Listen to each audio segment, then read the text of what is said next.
Naturally, when you set out to teach young children about computers, you start with the basics. And that's what's happening at this elementary school computer lab. Students are constantly reminded of all the steps they must follow just to get the computer working. And to get their minds working, many students begin learning basic programming in the elementary grades. Another way computers come in handy is drilling students in other subjects. Computer-assisted instruction runs through all our grades. And basically, it's available in all our subject areas in varying degrees. Our system has joined the Minnesota Educational Computing Consortium, and through that we have available to us a lot of software in almost every area of our curriculum. In junior high school, computer courses aren't required as in elementary school, but many students do take advantage of more advanced computer classes offered in the 8th and 9th grades. Computer education really takes off in high school. Here, students can learn more about the logic of computer programming and the mathematics it's based on.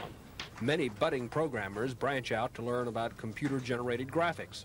Right now, only the basic computer language is taught, but there are plans to offer high school students training in other computer languages like Fortran and Pascal.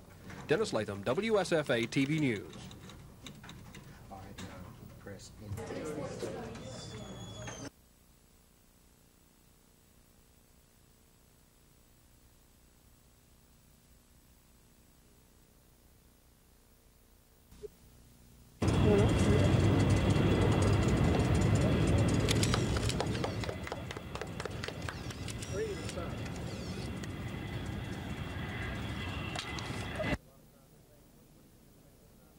2 years in prison gives you a lot of time to think. What have you been thinking about concerning your organization?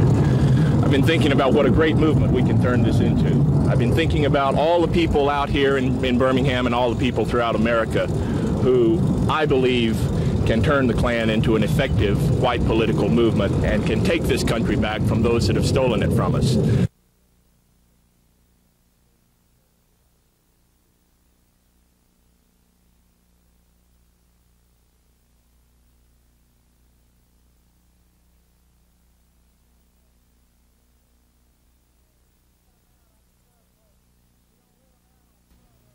Let them out on the SIR program. We don't let them out on furloughs.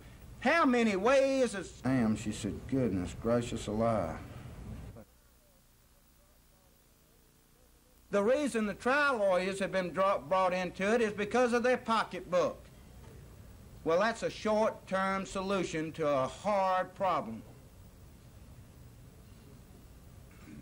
We don't need trial lawyers telling us whether or not the co-employee bill is right for the people of Alabama and business folks.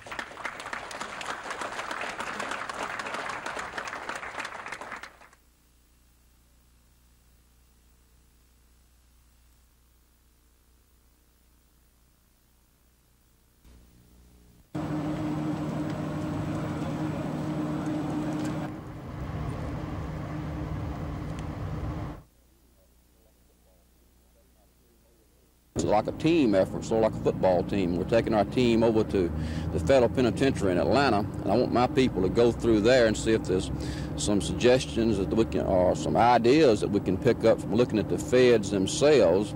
Of course, I expect our people to see that we're much better off than the feds to begin with. That's the real reason I'm doing this. But this is a mobile workshop, and on the way to Atlanta, what we'll be doing, we'll have a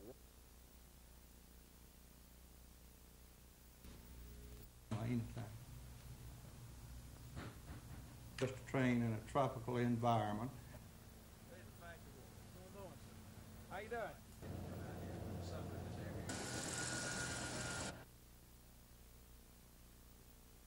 doing? We'll be providing and managing the logistical efforts necessary to conduct the exercise. That includes providing the food, medical care, transportation, maintenance, spare parts, communications, things of that nature.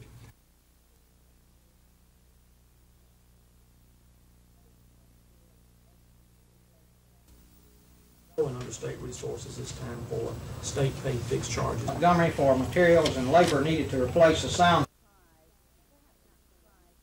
We were surprised, perhaps not surprised in the number, perhaps it was a sadness that we find that school children are left alone, have no place to go other than home by themselves with their keys around their necks. So that was startling in the numbers, because probably, according to the statistics, it's over 12,000 students. 416 for, I said before, primarily more people indicated a need in 3 to 6 p.m. here. And the public school families indicated the most important feature in deciding whether to use the program would be the type of activities with cost.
At this public hearing tonight, or any written statement made prior to, at, or after this public. I really honestly believe that the lives it'll save will be worth the cost.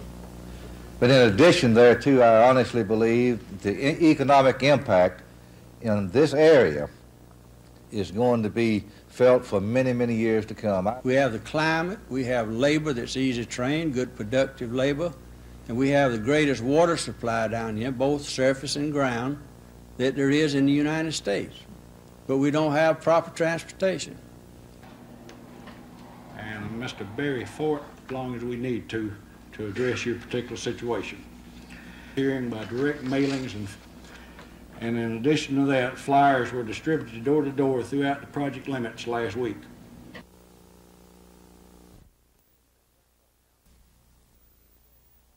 With the humid bread truck now making rounds in the NBA, there are more than the usual number of questions to be answered about Auburn's basketball team.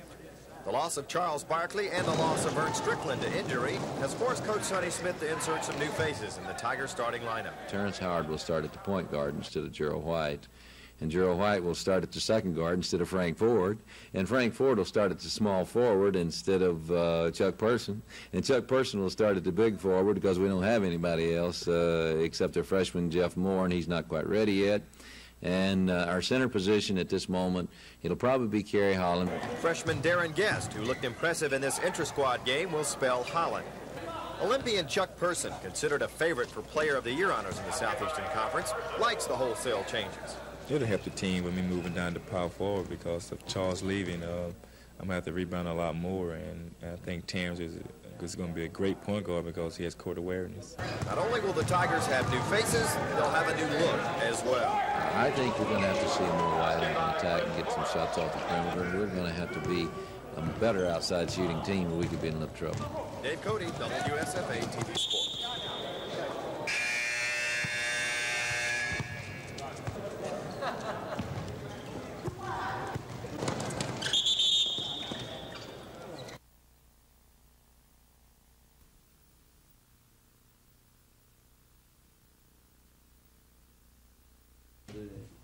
Baseball games in this league out here, Dermot was in, and he and his wife introduced themselves. Yeah, indeed. Well, I think this was just a courtesy type of meeting here, and hopefully something would come out of it. I don't really know right now. Whatever I say, it may not, nothing come out of it until I can, get back to him on it. So it was just mainly a courtesy meeting that I wanted to come and say hello and tell him what I like about Alabama and see what he could tell me.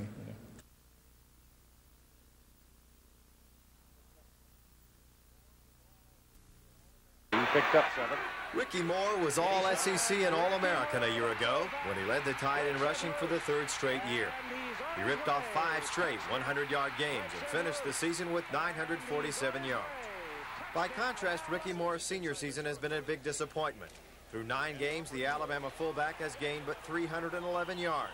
77 of those came last week, and by far his best outing of the year against LSU. I had one of my best games in a while, running the ball. Moore insists it wasn't so much a case of the old Ricky Moore, but the new Alabama offensive line. It was just some things that that we did today that we haven't done. There were some holes there, and you know, just instead of trying to get the ball outside, you know, I was able to just read it on my own and go wherever the opening was, and you know, it worked out well for me today, and you know, caught some passes. Ricky Moore prefers to remember the good times.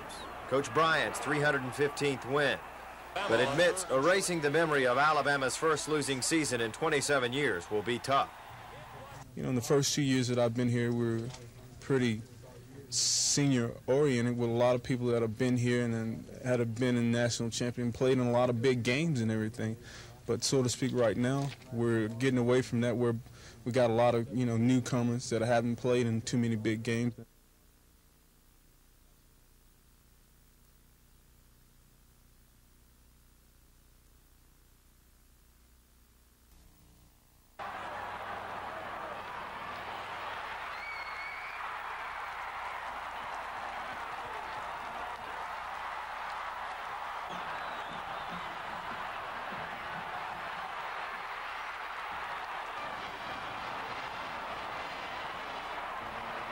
I think it might add a little something to it, but I certainly don't think it's going to take anything away from it.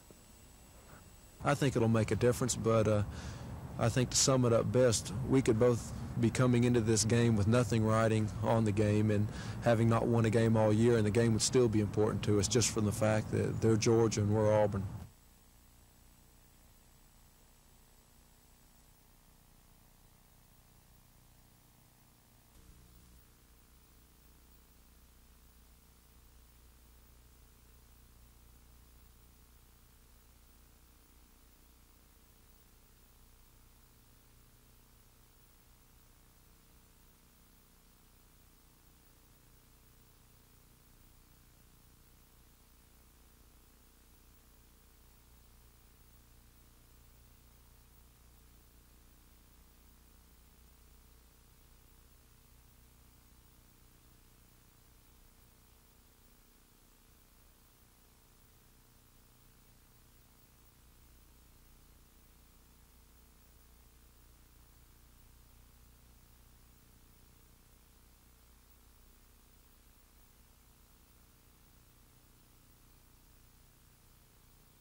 We not only won, we won the most games in the country, 31. We walked away with the SEC. We were 17-1. We're the only team in the history of the SEC to ever win 17 consecutive games in one season. So maybe they know a little more than I know. The new role for me at the University of Kentucky is not entirely new. I've had a 13-13 year, my second year at Kentucky, and I know what kind of pressures that bring. I don't look forward to it, but I can survive it.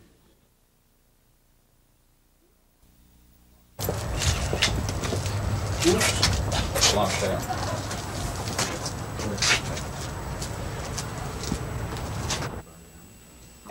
do like my daughter did and roll in the dirt at the ball game the other night. They had the cheerleaders in the mud. Y'all at least bring treasures down here. Get up this early. Yeah, he's oh, man. He is. Well, it rained last night about 2 inches. About the barrel.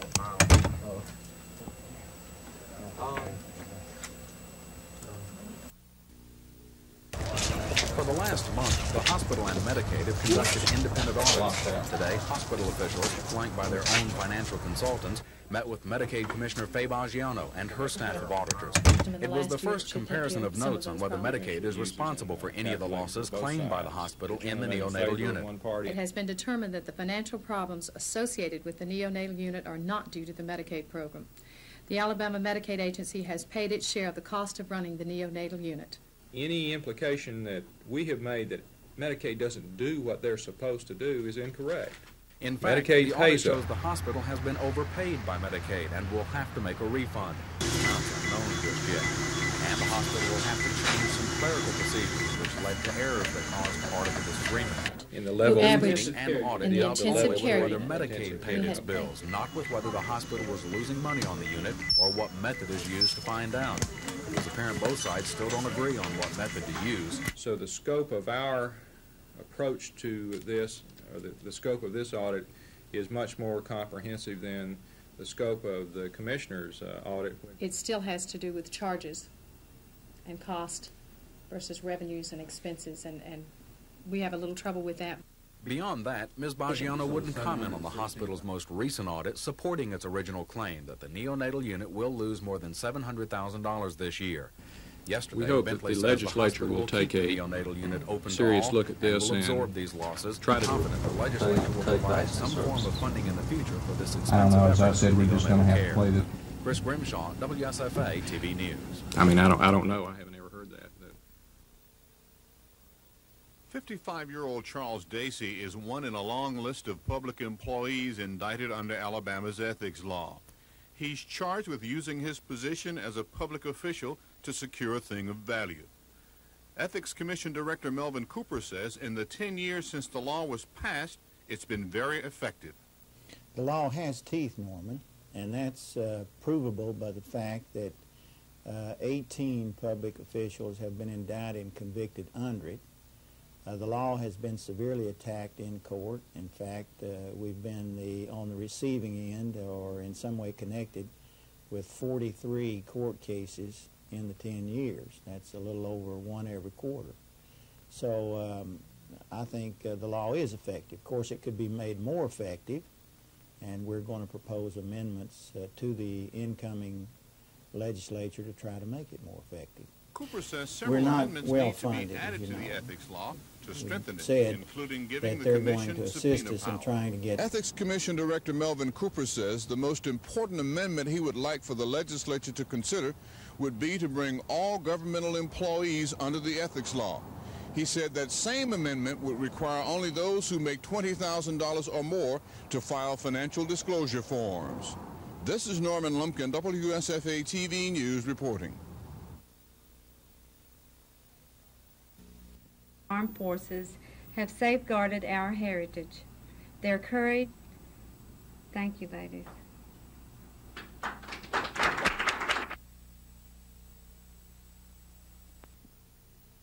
And at that time, girls weren't, it wasn't too well recognized, you know, and, but I was always glad I joined. I met so many people, and it was quite an experience. It was kind of rough, too. I mean, we had to do KP and mop floors and stuff like that. But it was good for my character, I think.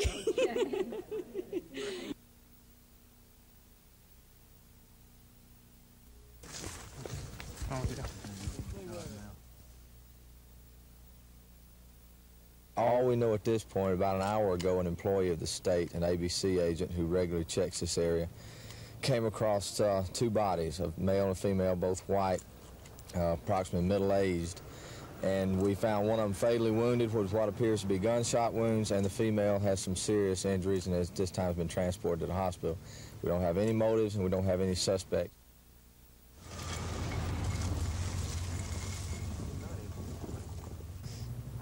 Do you have their age or around? They appear to be around approximately 40, I would guess.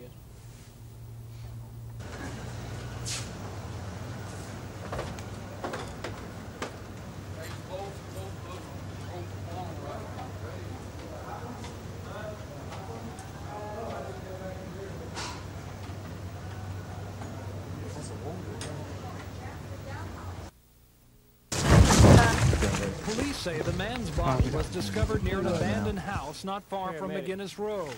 Nearby, a woman lay unconscious. Both had been shot repeatedly. As the woman was raced off to a local hospital for emergency surgery, the police began to look for clues as to who did this and why. We don't have any motives, we don't have any suspects, and the investigators are busy processing the evidence now.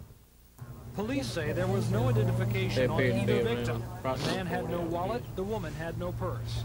Police say the bodies were found by an ABC agent who was on routine patrol. This is an area that has been noted for drug drops and that sort of thing, and they do check it on a regular basis, so that's his purpose for being in the area.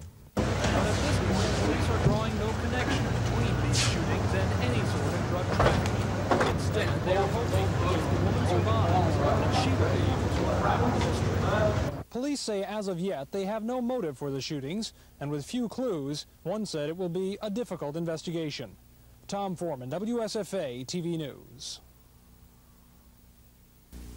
Having a successful football team on the field is certainly important, but having fans in the stands game after game is really the key to maintaining a successful athletic program. In Auburn, there have always been loyal and dedicated fans, but 1984 has been a banner year. The Auburn ticket office has sold out of tickets for every home game this season. Ticket manager Bill Beckwith says that's a good indication of how well the program is going. How the ticket business goes, of course, is how the athletic department goes. We had the most unusual situation that I've ever been in this year, in that we sold 61,000 season tickets. Then you give the University of Georgia, say, 10,500 tickets. That's our stadium capacity of about 74 or 75,000 seats. This year, once we filled, we had nothing to do, Mike, which I find most unusual. Some people ask me, say, I guess ticket filling must be the toughest time of the year. Actually, when you have 4 people or 5 people that have been with you anywhere from 12 to 25 years, and I have them working in the tickets, and they know exactly where everyone sits, they understand our priority system. We don't need a computer, which, I mean, we use a computer, but I still enjoy the personal touch that Auburn, gives our people in filling tickets. As Beckwith says, the scene of a fan buying a ticket at the ticket window has been a rare one. Only when tickets have been returned from an opponent have they been on sale. The signs outside the athletic department have constantly indicated that no more tickets exist. Well, I always said that it would take, the opponent had to sell 5,000 to 6,000 tickets for us to sell out a game. I just said we couldn't do it. Well, I have to take back those words. Against last week when we played Cincinnati, Auburn, we sold 74,285 tickets to Auburn people. They were hollering for Auburn only. I did not think it was possible. I'm so proud. From the athletic department, Mike Hubbard for Auburn Tiger football.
Mail order out of California.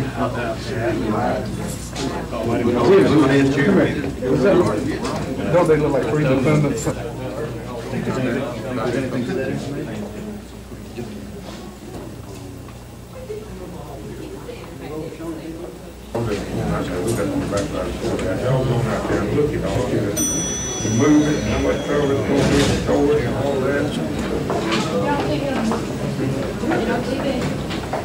Got your wife.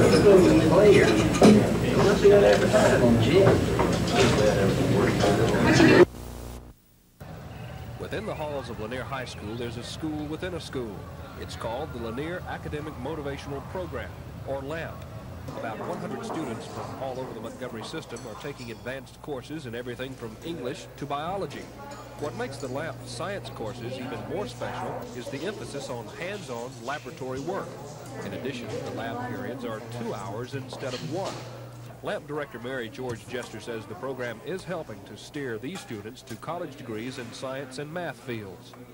All but about 5 or 6 of our 105 LAMP students have indicated that they plan to pursue careers that are science and math related. Medicine, computer science, engineering are very big on their interest scales. So this program is organized, so to speak, to give them a better science and math preparation. The future of LAMP is bright. School officials are expecting this first-year program to eventually expand to take in more students. What about the teachers who bring the world of science into the classroom? How do they keep up with the latest changes in techniques? Montgomery schools hold in-service training on a regular basis. Many of the experiments the teachers learn here end up in their own classrooms. School administrators are proud of the job the science teachers do and point with pride in the fact that turnover is very low. And the system is able to hold on to not only its science teachers, but the others as well. Dennis Latham, WSFA TV News. The Prattville Lions roar into Shug Jordan Memorial Stadium and Selma has been the favorites to beat the Upstart Saints. Led by the line of Ricky Mitchell, Selma has been the surprise team of the 6A playoffs. Coach Gary says the Saints no longer use that to their advantage. We might have opened an eye or two last Friday night, and that may be to our disadvantage, but it's like going to play a small college football team. They're big in the interior, both sides of the ball, and at the same time they're quick. The Saints would like to think they have the home crowd going for them tonight. Based on the turnout for this Prattville Pep Rally and Bonfire Wednesday night, maybe as much red as blue in the stand. Everybody go to Selma and support it. Another 6A matchup. Top-ranked Central of Phoenix City invades Enterprise. Here in Millbrook tonight, the long-awaited rematch between county rivals Stanhope, Elmore, and Wetumpka. The last time these two played during the regular season, Wetumpka won 14-7. In that game, Wetumpka's Stanley Taylor rushed for 182 yards. We must stop the Taylor kid, and of course they're passing attack, and they do have a fine option game. And we must be able to control the ball on the ground. Foshee has Mustang fans convinced. Who's going to win the game tonight? Stanhope going to win the game tonight. Highlights and scores at 10 o'clock. Dave Cody, WSFA TV Sports. Hopefully this win a margin over me.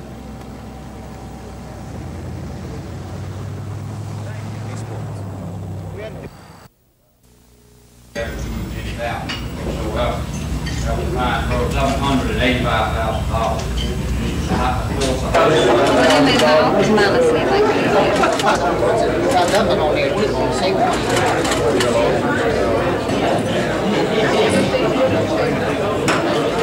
Today is 100%. Back in February recruiter.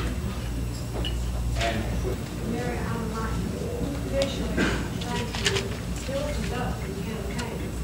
so the figures that I will report today are incomplete. I'm awfully glad today to see two of the legislators, Senator Gary Aldridge and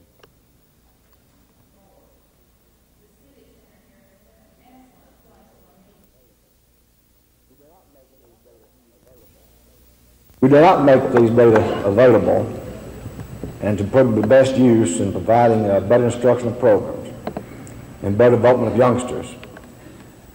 We'd be like a medical doctor getting all the lab work done on a patient and then ignoring it.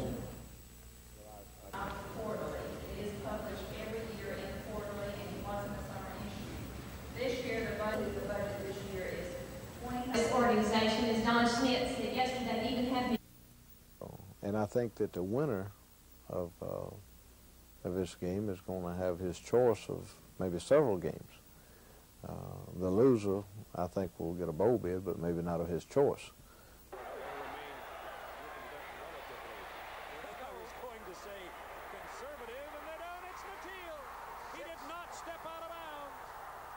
I feel like it's a big challenge for us, that we're going to have to show that we can come back after getting beat that bad and being able to play a good team in Auburn.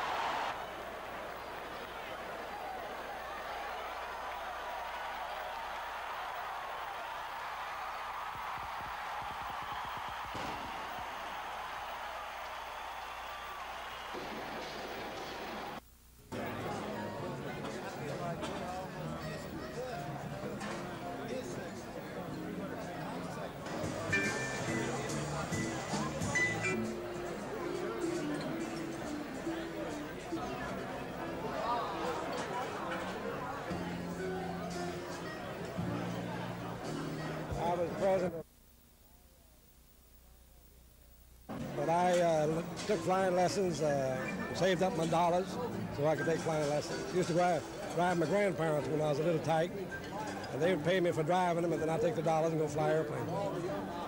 And that was at Bates Field, which is now Brooklyn. It had one little airstrip there, about 1,500 feet long. That was a long time ago.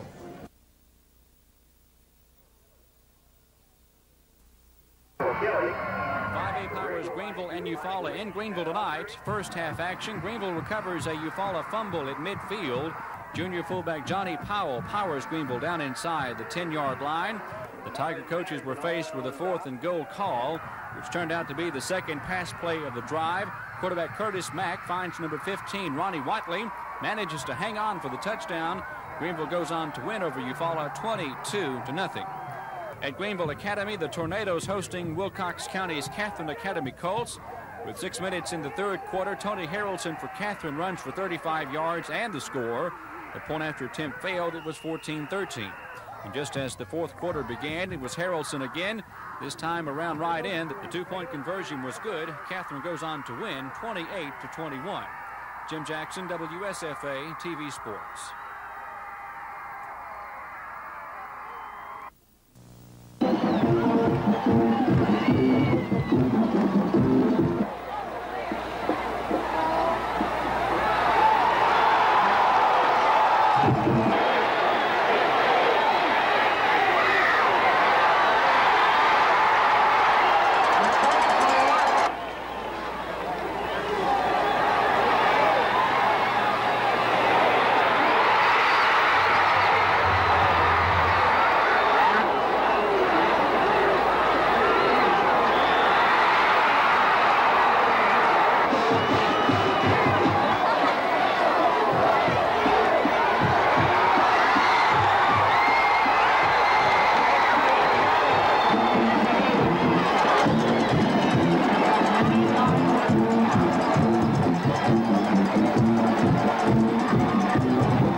That we can do insofar as appealing It leaves some questions in my mind as to whether or not, you know, the jury is the proper person to bring the material to, because obviously they felt that the evidence was there to convict the people. I pled guilty to transporting hazardous waste from Hayes International to my facility in Woodruff, Alabama. And I pled guilty to releasing runoff rainwater that contains some oil.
best-selling author.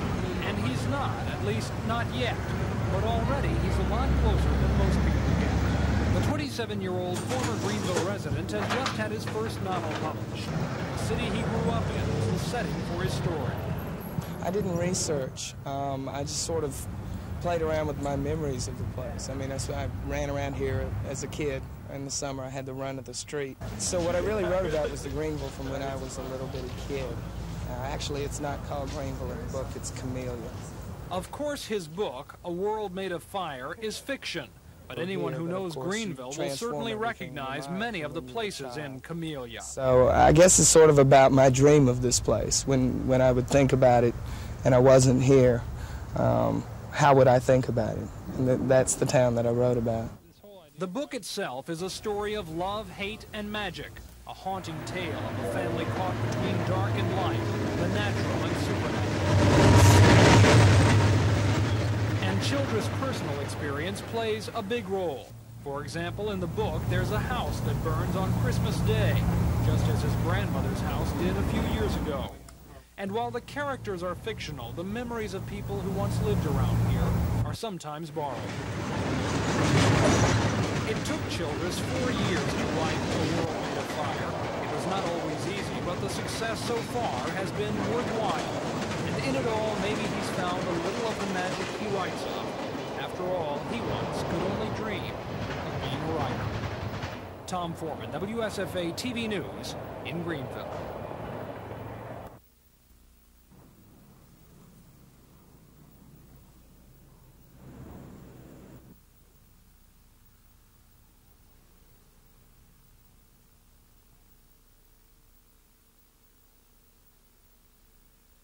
See if there's anything that we can do insofar as appealing the decision of the court to see if we can get the evidence in that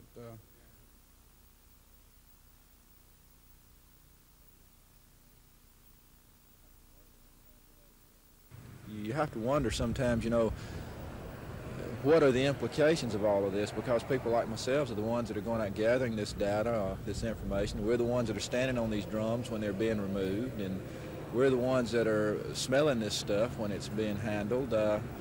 Kind of makes you wonder why I keep doing this if the people that are responsible for it aren't going to be brought to task for what they've done.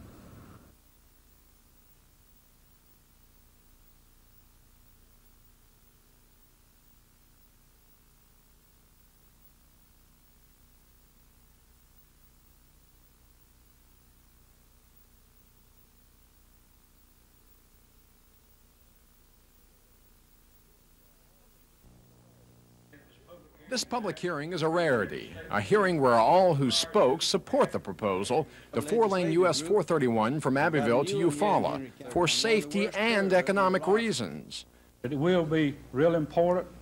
It's going to save a lot of lives. I think this is one of the most dangerous roads in the state. This country's commerce moves by wheel, and this road is absolutely essential to our future. The city governing body of the city of Abbeville would like to go on record as being totally supportive of this project of four-laning US 431. But the supporters include those in the private sector as well. It is imperative that the highways provide access to the waterway system. I think that this is a preventative program in safety for our motoring public, local residents, tourists, or whatever they might be. If I had some problem that this highway was going through it, if it was going through Levi Farm up here, so help me God, I'd give you the part of the right of way in order to get it through there. The State Highway Department has listened to these comments. The overall concern for a safe highway far exceeds the negative effects, and the impact associated with the projects will not be significant. It's not known when the work in Barber and Henry counties will begin, but these people say the $13 million cost will be well worth it. Cal Calloway, WSFA TV News, Abbeville. Those things have come. You can run a four-lane twin trailer all the way from Birmingham to Jackson.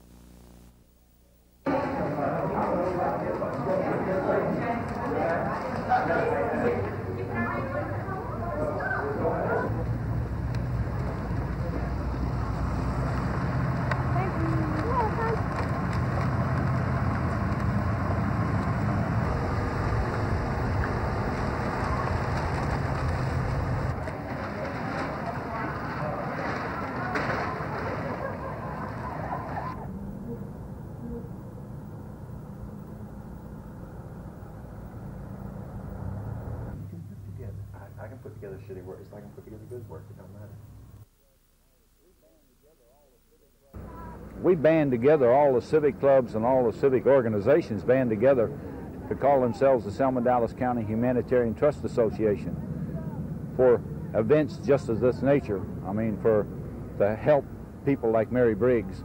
When the Mary Briggs came to light, we all had another meeting, and this is the outcome of it, because all of the people of the city believe that this is what's necessary.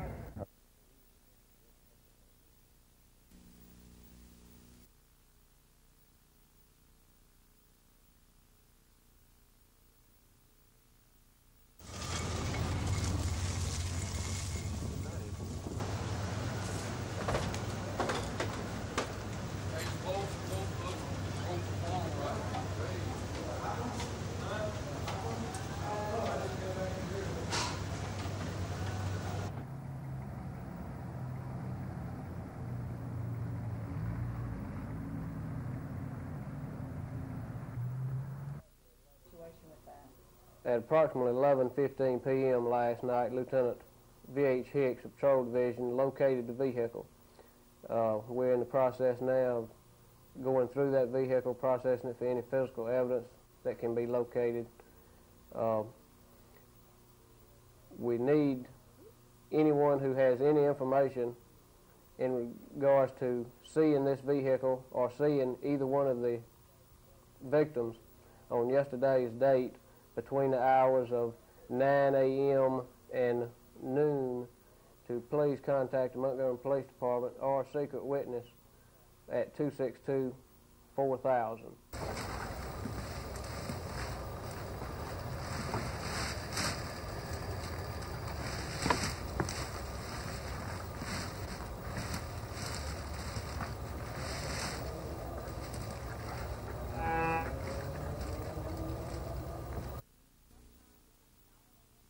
Sometime between 9 a.m. and noon on Friday, Donald and Hannah Lori Berquist of Montgomery were shot several times, and then their bodies were dumped near an abandoned house in South Montgomery, just 3 miles from where their car was found in a parking lot on the southern bypass.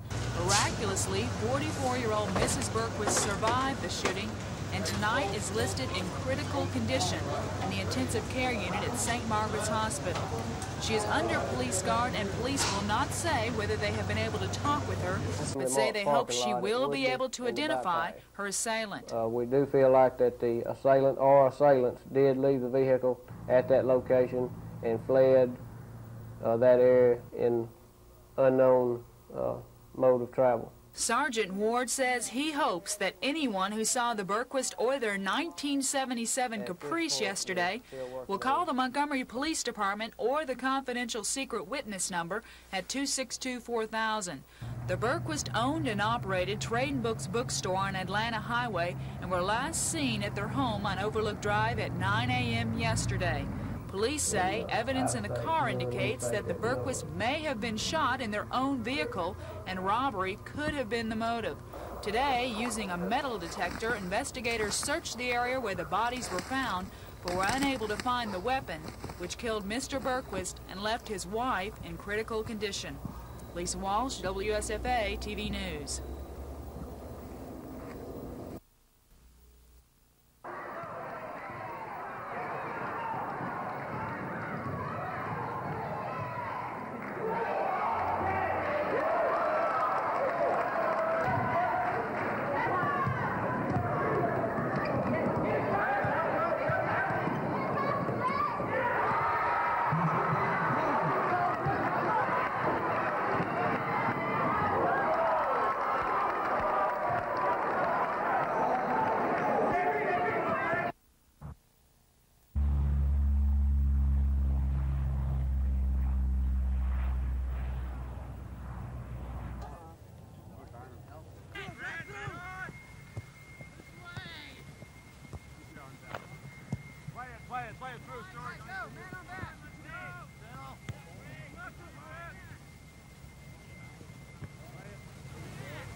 Good call, Stuart. Pretty good. Come on.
It was a big day for this man, Navy quarterback Bob Mish. Here in the second quarter, game tied at 7.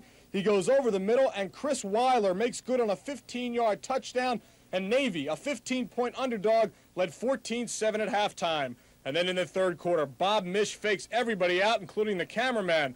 Mish doesn't have the ball. He handed off to Rich Klaus, and Klaus leaves everyone else behind. He runs 53 yards for a touchdown. It was 21-7 Navy, and the midshipmen of the Naval Academy could not believe it either.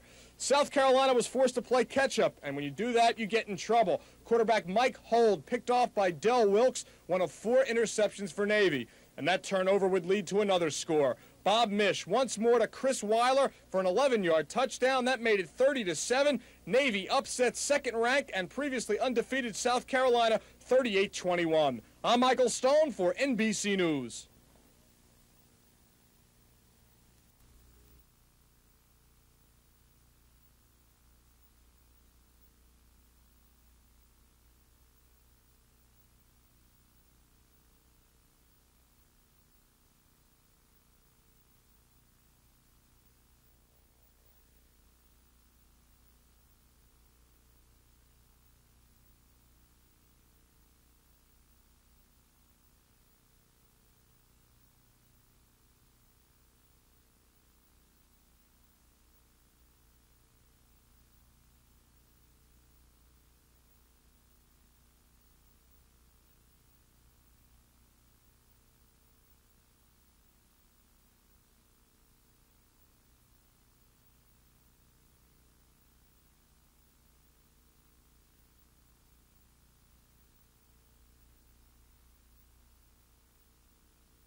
At 150 years old, St. Peter's Church is one of Montgomery's oldest, but parishioners here are planning for their church to be around at least another 50.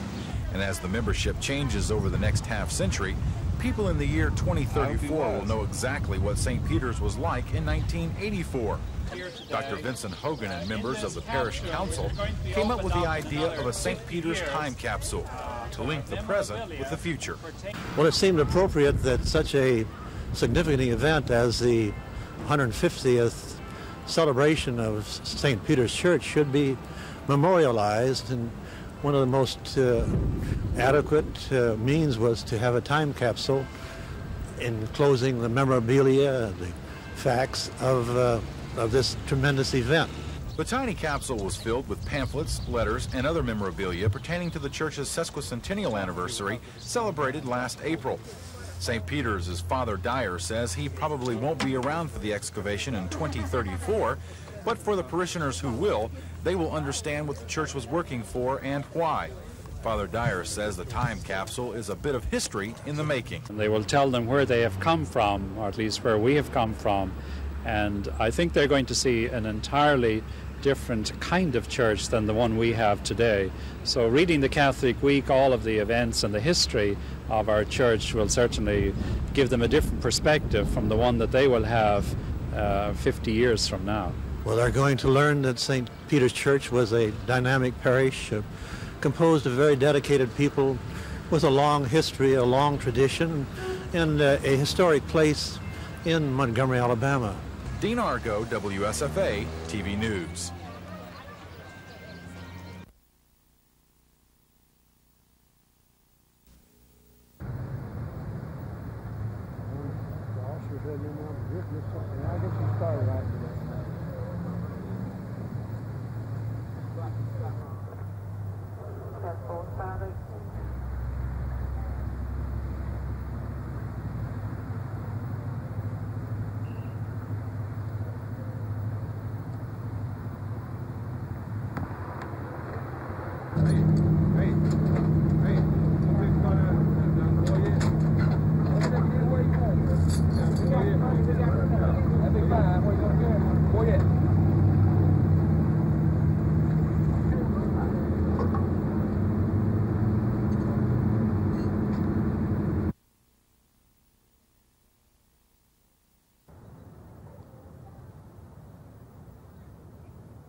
she stopped and wanted to, you know, ride up and all that, but it wouldn't go. If she'd have paid me, I wouldn't want to get a piece of over.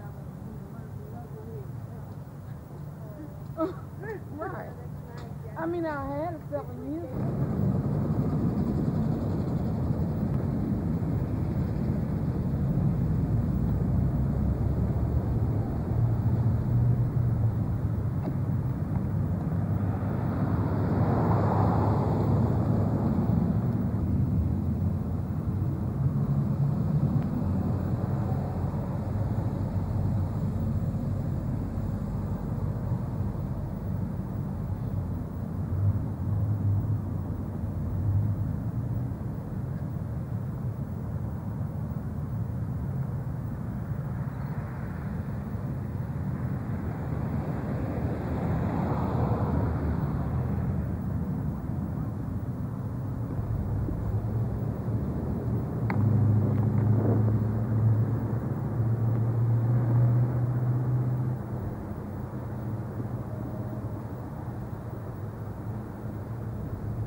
Great.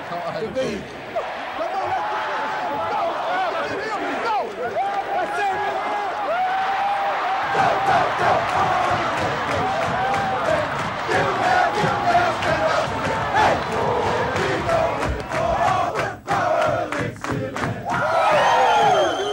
I want you to enjoy this one, and but you know, to be a champion, and you are champions, you got to learn how to win with dignity and handle it. And you'll have a lot of reporters coming through the doors here in a minute.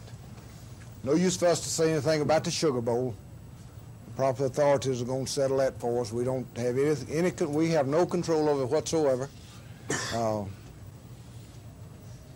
We'll go if they want us to go, and if not, we're going to have somewhere to go, and it'll be a good one. Yeah.